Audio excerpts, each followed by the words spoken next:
नैनीताल में सबसे पहली कार अप्रैल 1909 में आई थी, जब ब्रिटेन की रानी विक्टोरिया क्वीन नैनीताल आई थी।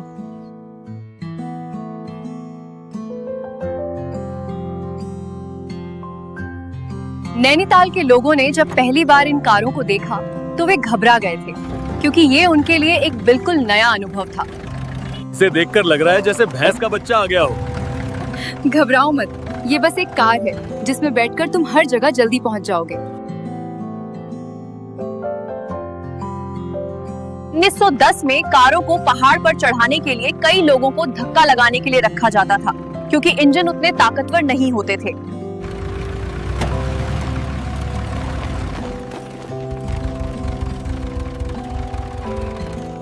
1910 के समय हल्द्वानी से नैनीताल आना बहुत जोखिम भरा होता था, क्योंकि रास्ता कच्चा था और गाड़ियों में पावर भी कम होती थी।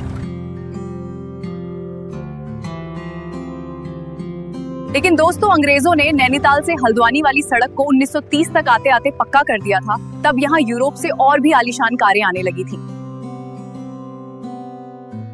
उस जमाने में इन कारों में बैठना एक शान माना जाता था, क्योंकि वीआईपी लोग ही इनमें बैठते थे। इन कारों में बैठना साधारण लोगों के लिए केवल एक सपना मात्र था।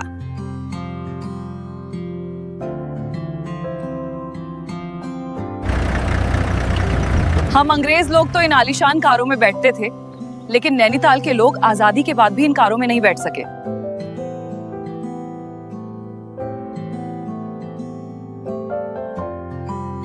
18 मई 1931 को जब महात्मा गांधी दूसरी बार नैनीताल आए, तो वो भी इसी कार सिट्रोएन C4 से नैनीताल पहुंचे थे।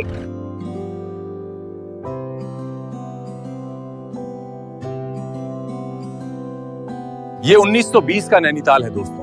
तब ये अंग्रेजों का नैनीताल था, और अंग्रेजों का नैनीताल कहना अपने आप में ही एक शान, एक रुतबा था।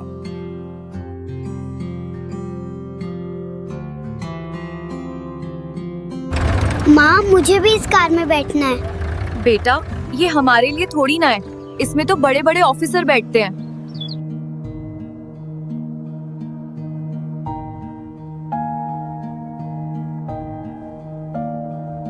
नैनीताल के पर्यटन में उछाल आया, क्योंकि अब गाड़ियों से मैदानी इलाकों के लोग नैनीताल आने लग गए थे। Oh, isn't it just magnificent? Truly breathtaking, a sight to behold. I must capture this moment.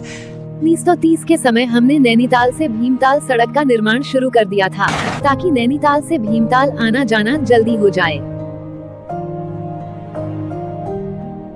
Nainital से भीमताल सड़क को बनने में लगभग 6 महीने लगेंगे, और 1931 को पहली कार नैनीताल से होते हुए भीमताल जाएगी।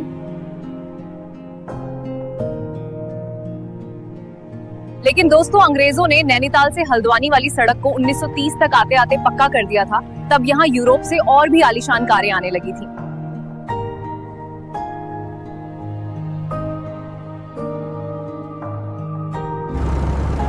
नैनीताल का कोहरा बहुत परेशान कर देता है। सड़क के आगे कुछ दिख ही नहीं रहा कि सड़क कहाँ है और खाई कहाँ है। 1930 का जमाना नैनीताल का बहुत खास था, क्योंकि इसी समय नैनीताल में बस और ट्रक भी आने शुरू हो गए थे।